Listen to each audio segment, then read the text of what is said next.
First of all, I just want to say I love the direction that this conversation has gone. I mean,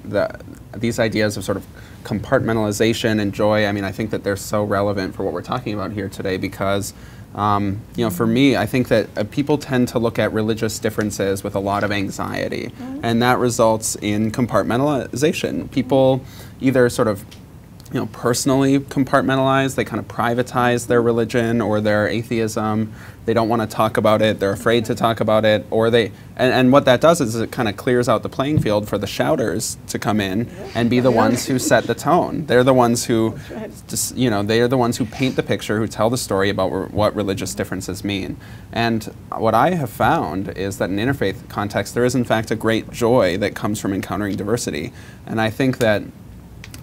if we could change the narrative about religious differences from one of anxiety and fear and separation to one of integration and joy and sort of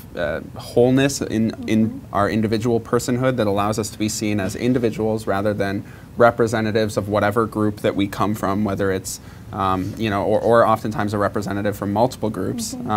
I think that that would create more of a space for these conversations, and perhaps the ideal sort of experiment laboratory for this kind of thing is on college and university campuses because, as you said, Chris, that's what they're designed to do. They're designed to bring in people who come from all kinds of different places geographically, socioeconomically,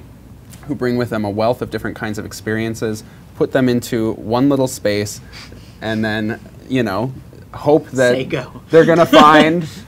that they have, you know, a lot to learn from one another, not just from their professors, but that they actually learn a lot from one another.